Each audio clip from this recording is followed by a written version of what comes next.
So a scenario that is very, very common for a lot of our users is that somebody might come into their shop and sort of say to them, I'm a new business and I've just started up down the road.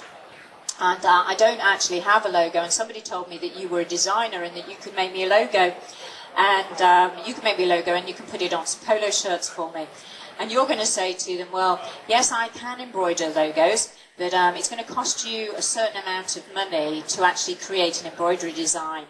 And it's going to also cost you a certain amount of money to have somebody design you something. So yes, I can help you, but it's going to cost you £25 to have a graphic designer create that design for you. And it's going to perhaps cost another £25 to actually have somebody convert that graphic design or that logo into stitches, which is really what I need to be able to run on my embroidery machine. And this small business that's open is going to turn around and she'll say, well, I only want 6 polo shirts. You've already going to charge me £50 and I haven't got anything yet, or certainly haven't got anything that I can use. So she's just going to turn around and she's going to walk out. Instead of actually losing that business, what we're actually doing here is we're providing a solution whereby you can take that business, and that while she's there, while she's waiting there, and she stood with you, you can actually go through that design process with her and provide a solution there and then. So I'm just going to very, very quickly take you through that process. Okay, she wants polo shirts. Let's open a new window. We're going to go through our Auto Fabric Assistant. I'm going to select polycotton. It's going to set all the values up associated with polycotton, so any auto conversion that I do will automatically have the appropriate values applied. I'm going to pop into graphics mode, and I'm going to go into something called Wingdings. Now, Coral is a really, really powerful program, but it gives you lots and lots of things like clip art. You can go on the internet and buy your own discs with many, many thousands of clip arts on. And essentially what you've got here is pieces of artwork that are already in a vector form that are appropriate to automatically convert to stitches. So why not use them?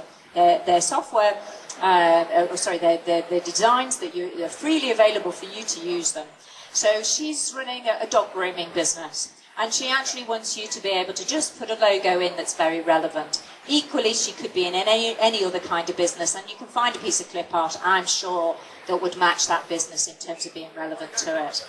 So I'm actually going to fill in, and she said she would actually quite like a pink dog. It doesn't look much like a border terrier. It might just be what do you call a dog that isn't a breed? A mongrel. It's a mongrel. But yeah, she caters to all sorts of different kinds of dogs, and she'd like a yellow outline around it. So the state of that artwork is actually quite important in terms of how it's going to be converted. An example of that would be, for example, the outline. At the moment, that's got quite a narrow outline. If I actually wanted that to be converted into something like a satin column, I would actually need to make that a little bit thicker. But in this particular instance, she's actually looking for a fairly sort of budget job. So we need to try and keep that stitch count sort of quite low. So if we actually look at it, that's about the size of this design in terms of what she wants. I'm just going to make him a little bit bigger. Okay, she's really happy with him. She stood next to me. Yes, we're happy with him. Let's go. And we're just going to select it. And all we're going to do is tell the software, this is what I'm interested in. This is what I want to convert to embroidery. You click on convert, and now we've got an embroidery design. If you look at the bottom left-hand corner of the screen, we've got 2,891 stitches. If we look at our colour object list, it's very sensibly embroidering the first part of that design, which is in pink, the largest area, the bit that's going to move the most, it's embroidering that first. It's then going to put an outline around it, and if we have a little look, we can see that it's actually putting in a run stitch. Remember, I talked about how thick that line should be, because I wanted to be able to control how it's interpreted. And if we just have a little turn off true view, and I turn off the image, you'll be able to see that this is the underlay, these lines that are running sort of counter to the top stitching. It's that polycotton, that very, very clever. It might not be sexy in terms of its name, an auto fabric assistant, but it really is a very, very powerful piece of software that's actually working in the background, that's actually making that conversion process appropriate to our industry. There's no point of just converting like for like, filling it through with stitches and not taking into account anything that we all know is very, very important to embroidery, like underlay, like pull compensation, like using an appropriate stitch type for a particular shape. So you can also see, if you look very closely, that where the yellow line falls, there's some stitches that sort of go outside of it. That's not actually a mistake, that's your pull compensation. Pull compensation is a value that's added into stitch length, and it would actually be applied in the direction of the stitches. So you can see that it's actually on that diagonal that we've actually got an increase in that shape because we're anticipating it's going to pull in.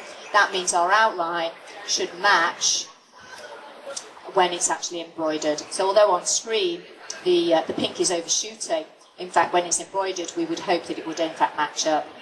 So she's really pleased with that. She thinks he's fantastic. And she'd like the name of her business over the top. So we're going to go into our automated lettering, and she's going to call our business Scruffs. And she says, this is a really small business, we're a young team, and I want something fairly contemporary. So you scroll through and you sort of find something that she likes, set the height, set the baseline. She'd quite like it on an arc, please. And we're just going to pop it over the top there.